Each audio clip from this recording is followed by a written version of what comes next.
Oke, bismillahirrahmanirrahim. Assalamualaikum warahmatullahi wabarakatuh. Alhamdulillah, wassalatu wassalamu ala rasulillah wa ala alihi wa sahbihi wa ba'du. Oke teman-teman, bagaimana kabarnya semua? Semoga sehat-sehat selalu. Kita ketemu lagi di materi agama Islam. Pada kesempatan kali ini kita akan membahas materi baru. Namun sebelum itu, kita akan lihat slide yang berikut ini dulu.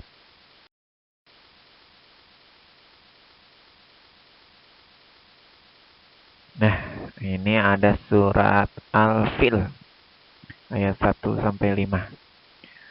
Kita bacakan dulu ya. A'udzubillahi minasyaitonirrajim. Bismillahirrahmanirrahim. Alam tara kaifa fa'ala rabbuka bi ashabil fil. Apakah kamu tidak memperhatikan bagaimana Tuhanmu telah bertindak terhadap tentara gajah? Alam yaj'al kaidahum fi tadlil. Bukankah dia telah menjadikan tipu daya mereka untuk menghancurkan Ka'bah itu sia-sia? Wa arsala alaihim tayran ababil. Dan dia mengirimkan kepada mereka burung yang berbondong-bondong. Tarmihim bihijaratim min sijil. Yang melempari mereka dengan batu yang berasal dari tanah yang terbakar. Faja'alahum ka'asfim ma'kul. Lalu dia menjadikan mereka seperti daun-daun yang dimakan ulat. Nah, ini surat Al-Fil sampai 5. Teman-teman hafal ya. Nah, jadi nanti tolong dihafalkan juga sama artinya ya. Biar teman-teman lebih khidmat lagi saat membaca. Kemudian kita lihat lagi slide berikutnya. Nah, ini ada surat Al-Alaq 1 sampai 5. A'udzubillahi minasyaitonirrajim. Bismillahirrahmanirrahim. Iqra bismi rabbikal ladzi khalaq. Khalaqal insana min 'alaq. Iqra wa rabbukal akram. Alladzi 'allama bil qalam. 'Allamal insana ma lam ya'lam. Bacalah dengan nama Tuhanmu yang telah menciptakan manusia dari segumpal darah. Bacalah, dan Tuhan kau itu adalah maha mulia. Dia yang mengajarkan dengan qalam, mengajari manusia apa-apa yang tidak tahu. Nah, teman-teman, dua surat ini kira-kira apa sih ada di balik dua surat tersebut? Ada kisah apa? Nah, oke. Kita lihat. Ternyata di balik surat Al-Fil tadi ada kisah Nabi Muhammad SAW. Dan juga di surat Al-Alaq juga ada kisah daripada baginda Nabi Muhammad SAW. Nah, surat Al-Fil tadi menjelaskan tentang kisah kelahiran Nabi Muhammad SAW. Ya. Kemudian nanti juga di situ kita akan membahas masa kanak-kanak Nabi sampai masa kerasulan. Nah, pada masa kerasulan tadi turun juga surat Al-Alaq.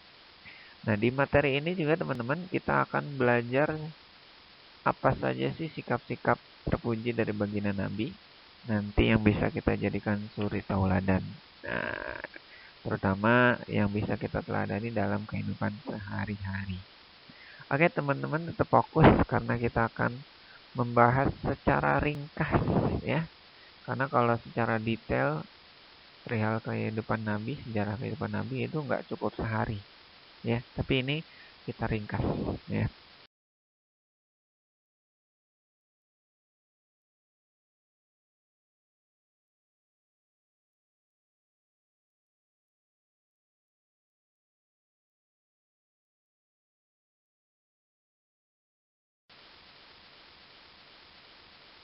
Oke, kisah kelahiran Nabi. Nah, ini kisah singkatnya ya. Jadi Nabi Muhammad SAW ini lahir setelah Nabi Isa alaihissalam diutus. Jadi di situ ada fase atau masa di mana orang-orang hidup dalam masa kebodohan. Jadi tidak ada petunjuk. Sebenarnya ada, tapi mereka tidak mau melaksanakan. Nah, ini disebut dengan jahiliyah. Jahil itu artinya bodoh. Kemudian jahiliyah itu artinya kebodohan.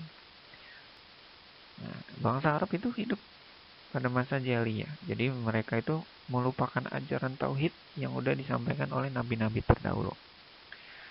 Nah, tingkah laku mereka ini benar-benar rusak ya. Mereka itu menyembah berhala, kemudian merampok, menganiaya, berjudi, berzina, mabuk-mabukan, bahkan mereka ini ya tega mengubur hidup-hidup anak perempuan karena merasa malu atau aib jika melahirkan istrinya ini melahirkan anak perempuan. Jadi kubur hidup-hidup, merasa membawa sial dan katanya bisa merendahkan martabat keluarga. Nah, kemudian Nabi ini lahir di kota Mekah. Ya, semoga kita bisa ke sana ya. Kemudian lahirnya ini kurang lebih diperkirakan pada hari Senin 12 Rabiul Awal. Ya, ini pada bulan Hijriahnya. Jadi Hijriahnya itu 12 Rabiul Awal. Kalau bulan Masehinya itu pada 20 April 571 Masehi. Nah, tahunnya tahun gajah. Kenapa disebut tahun gajah? Nah, ini ceritanya tadi ada surat April tadi. Ya, pada surat April di situ menceritakan bahwasanya pada saat itu Raja Abraha ini memimpin pasukan bergajah untuk menghancurkan Ka'bah. Kenapa sampai ingin menghancurkan Ka'bah? Karena Raja Abraha merasa iri karena orang-orang ini banyak yang berkunjung ke Ka'bah. Padahal di Habasya juga ada gereja besar. Jadi merasa iri, kemudian berniat menghancurkan Ka'bah agar orang-orang condong untuk berkunjung ke Habasyah. Nah, karena niatan ini kemudian orang-orang Arab di Mekah dievakuasi. Kemudian di situ Abdul Muthalib, kakeknya Nabi, berdoa agar dilindungi Ka'bah tersebut dilindungi. Kemudian gak lama itu gajah-gajah tersebut ketika mau sampai di kota Mekah, itu gajahnya gak mau jalan, dicambuk, ya diapain, gak mau jalan. Ternyata setelah itu datanglah burung-burung yang berbunung-bunung atau burung ababil. Nah, burung tersebut itu datang kemudian memutari Ka'bah dulu, kurang lebih sampai 7 kali. Kemudian setelah itu baru burung-burung tersebut yang di kakinya itu membawa batu-batu yang panas. Menurut riwayat batunya itu dari neraka. Kemudian dijatuhkanlah di pasukan Raja Abraha tadi. Ya, kemudian gak lama pasukannya hancur, lebur, pada mati semua. Ya, di situ diibaratkan seperti apa? Daun yang dimakan ulat. Teman-teman kalau ngeliat ulat lagi makan daun, terutama kalau pohon jeruk tuh. Pohon jeruk, daun jeruk sering makan ulat. Itu kalau dimakan daunnya cepet. Nah, kemudian Nabi ini punya ayah namanya Abdullah. Abdullah bin Abdul Muthalib. Jadi ayahnya Abdullah, kakeknya Abdul Muthalib. Kemudian ibunda Nabi adalah Aminah Az-Zuhriyah.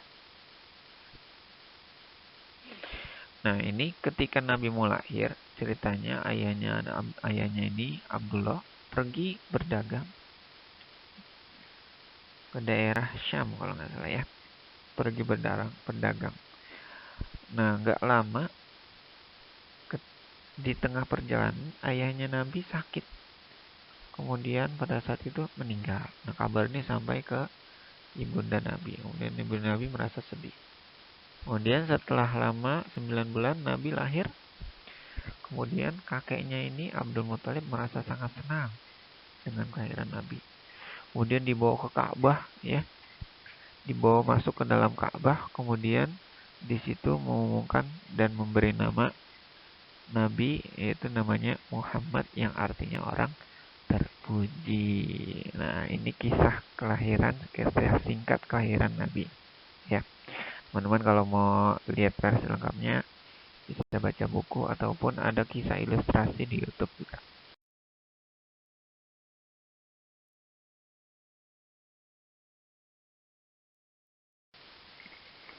Nah, kemudian berlanjut ketika Nabi sudah lahir, nah Nabi pun melalui masa kanak-kanak. Nah, bagaimana masa kanak-kanak Nabi dan juga sampai nanti ada masa kerasulan Nabi diangkat menjadi Rasul. Nah, ibunda Nabi ini setelah Nabi lahir, itu Nabi disusui pertama kali oleh ibunya sendiri. Ya. Jadi kebiasaan di Mekah itu ketika ada bayi baru lahir, biasanya dititipkan kepada perempuan-perempuan dari desa untuk disusui, ya. Gitu. Nah, setelah disusui oleh ibundanya yaitu Aminah Zuriyah, Nabi kemudian disusui oleh Suwaibah Aslamiyah. Siapa ini Suwaibah Aslamiyah? Suwaibah Aslamiyah adalah mantan budak daripada Abu Lahab. Ya. Abu Lahab ini juga paman Nabi ya. Kemudian setelah itu nggak lama kemudian disusui oleh Halimah Sa'diyah. Nama lengkapnya Halimah binti Duaib As-Sa'diyah. Berapa lama? 4 tahun. Nah, ini ceritanya waktu itu Halimah sama suaminya itu datang ke Mekah ya, ingin menjual susu onta, kemudian juga mencari anak susuan, ya anak yang mau disusui. Kemudian datanglah ke rumah Aminah. Kemudian di situ Aminah mau, kemudian disusuilah baginda Nabi. Ya, lama hidup bersama Halimah, hidup sederhana. Nah, singkat ceritanya ketika Halimah menyusui Nabi ini, itu Halimah itu punya kambing, tadinya kurus-kurus. Nah, ketika menyusui Nabi, kambing-kambingnya jadi gemuk, susunya banyak. Rumput-rumput juga tumbuh segar. Nah, ini keberkahannya ya. Keberkahan daripada merawat baginda Nabi.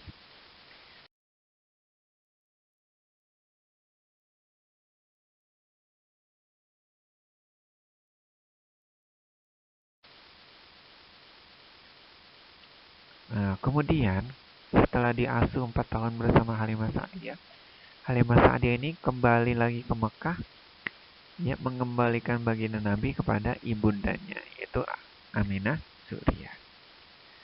Nah, selang 2 tahun, Nabi diajak ibundanya ini pergi untuk berziarah ke makam ayahnya, yaitu Abdullah. Di mana makamnya? Di Madinah.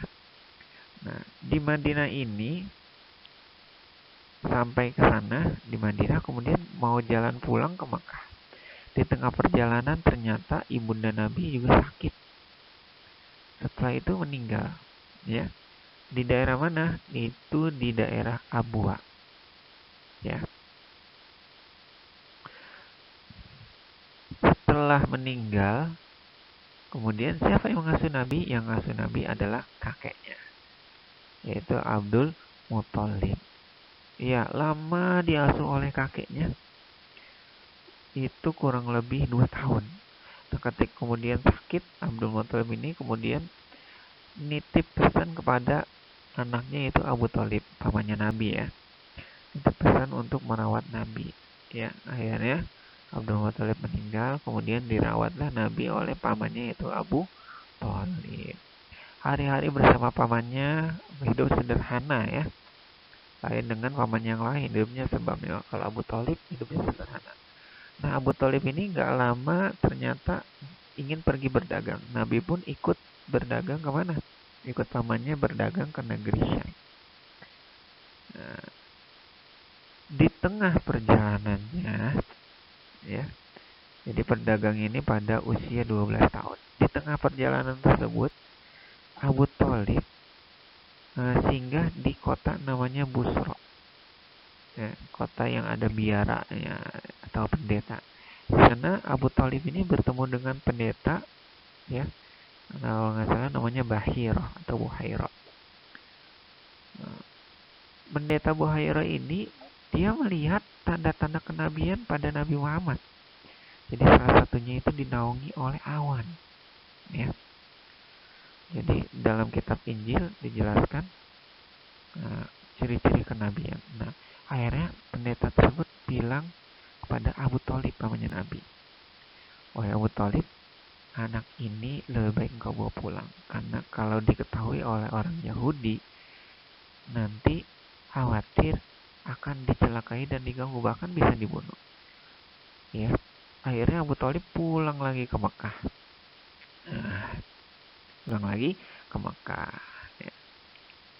Nah, usia 15 tahun berikutnya Nabi ikut perang Fijar.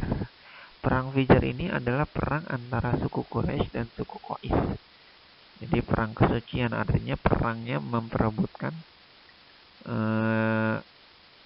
mempermasalahkan keturunan dan kebangsawanan. Jadi antara suku Quraisy dan suku Qais ini merasa dirinya itu paling tinggi derajatnya dan paling mulia.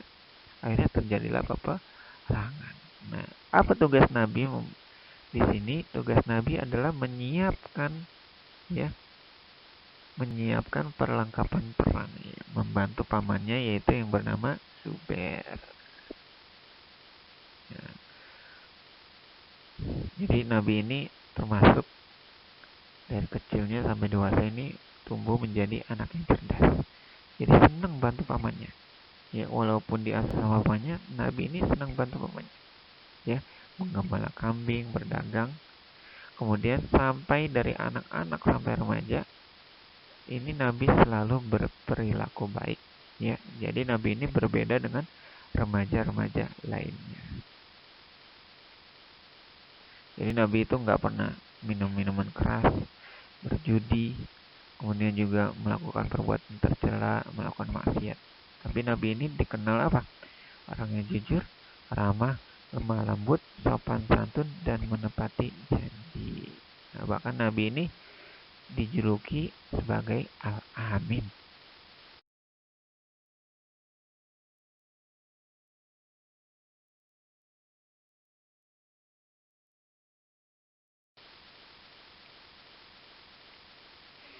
Kemudian pada usia 25 tahun, Nabi berdagang lagi untuk kedua kalinya ke Syam. Nah, ini dagangnya sendiri ya. Tapi dia ini berdagang membawa barang dagangan dari salah seorang janda yang bernama Khadijah binti Khuwailid. Nah, jadi Khadijah ini mendengar ya kejujuran Nabi, akhirnya tertarik dan mempercayakan barang dagangnya kepada Nabi Muhammad. Ya, Nabi Muhammad ini dagang ke Syam ini ditemani oleh pembantunya Khadijah yang namanya Maisarah. Ya, karena saking jujurnya Nabi berdagang, ya ramah, lemah lembut, barang dagangnya laku keras. Akhirnya habis, kemudian mendapat untung yang banyak. Nah, akhirnya mendengar ini, Khadijah merasa tertarik, kemudian Nabi menikah dengan Khadijah. Nah, dari pernikahan ini lahirlah anak-anak Nabi dengan Siti Khadijah, yaitu Qasim, Abdullah, Zainab, Ruqayyah, Nabi Kulsum, dan Fatimah. Semuanya meninggal, kecuali yang masih hidup, ya. Setelah Nabi meninggal itu adalah Fatimah Zahra. Nah, Fatimah Zahra.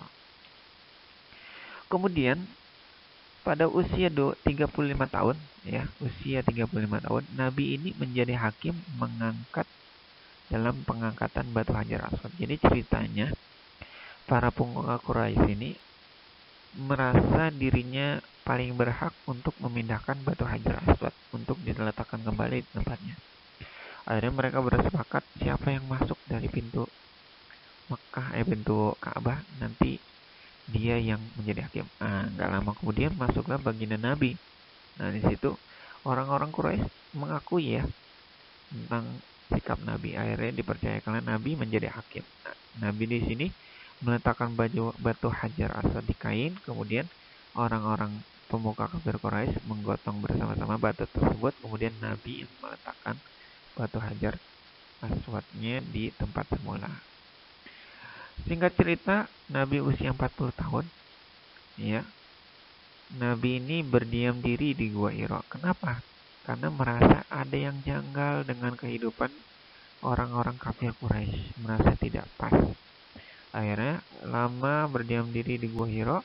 Kemudian di situ Nabi mendapatkan wahyu, yaitu apa tadi? Surat Al-Alaq. Yang tadi kita sudah baca. Surat Al-Alaq ayat 1 sampai 5. Dengan perantara siapa? Malaikat Jibril. Jadi ketika Nabi berdiam di Gua Hira, datang malaikat Jibril bilang, Iqra. Iqra. Nabi pun bilang, Ma'a Nabi Qori, saya nggak bisa baca. Ya, sampai kemudian dibacakan surat Al-Alaq 1 sampai 5. Nah, Nabi ini pulang ya. Setelah hal tersebut terjadi, Nabi pulang ke rumah Siti Khadijah kemudian dalam keadaan takut, menggigil, minta kepada Siti Khadijah untuk menyelimuti Nabi. Ya. Kemudian setelah Nabi membaik, ya, akhirnya cerita kepada Siti Khadijah.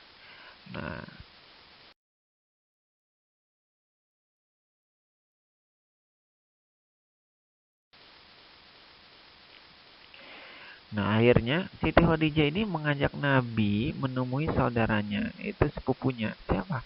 Namanya adalah Waraqah bin Naufal. Waraqah bin Naufal ini merupakan saudara Siti Khadijah atau sepupunya. Dia ini paham daripada kitab-kitab Yahudi ataupun kitab-kitab Nasrani. Akhirnya diceritakanlah kisah Nabi tersebut kepada Waraqah oleh Siti Khadijah. Nah, Waraqah ternyata paham bahwasanya Nabi pada saat itu telah menjadi atau telah diangkat menjadi Nabi ataupun Rasul. Nah, setelah itu ya Nabi diangkat menjadi Rasul, kemudian Nabi berdakwah baik secara diam-diam sampai pun berdakwah dengan terang-terangan. Dan kemudian selama Nabi berdakwah ya selama kurang lebih 23 tahun, Al-Quran juga turun secara berangsur-angsur selama 23 tahun. Jadi wahyu pertama tadi adalah surat Al-Alaq, turunnya pada 17 Ramadan. Jadi kenapa 17 Ramadan disebut malam nuzul Quran? Karena pada 17 Ramadan wahyu pertama turun, ya, yaitu surat Al-Alaq 1 sampai 5. Nah, ini kisah masa kanak-kanak Nabi sampai masa kerasulan ya teman-teman. Ini kisah singkat ya. Semoga teman-teman bisa memahami.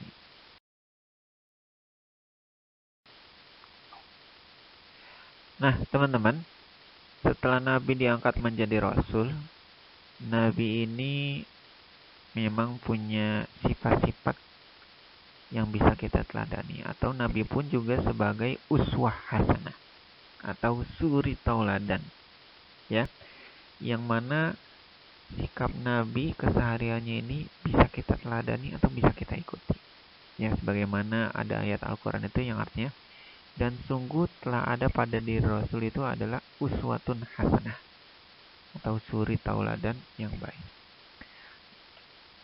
Nah, kira-kira sikap apa saja sih yang bisa kita teladani? Yang pertama ini adalah sidik. Sidik ini artinya jujur.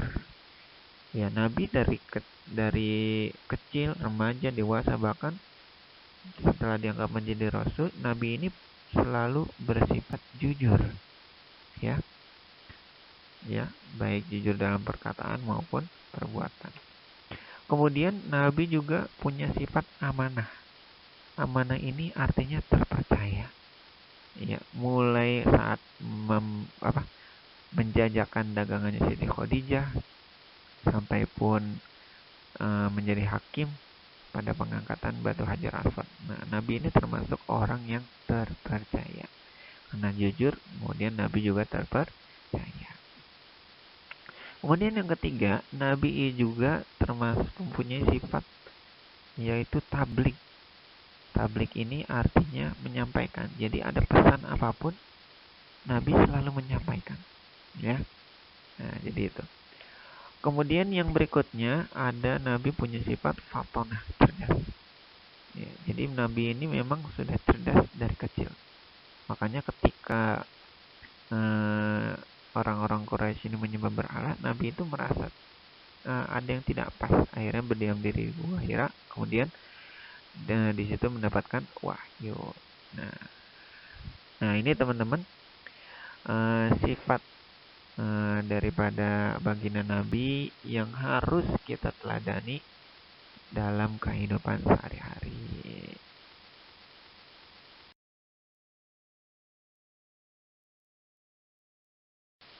Oke teman-teman, itu saja kisah singkat ya, kisah singkat daripada kehidupan Nabi Muhammad SAW. Semoga kita bisa memahami ya kisah Nabi dan juga terutama bisa meneladani daripada sikap baginda Nabi Muhammad SAW dalam kehidupan sehari-hari. Demikian yang bisa saya sampaikan, kurang lebihnya mohon maaf. Akhirul kalam. Assalamualaikum warahmatullahi wabarakatuh.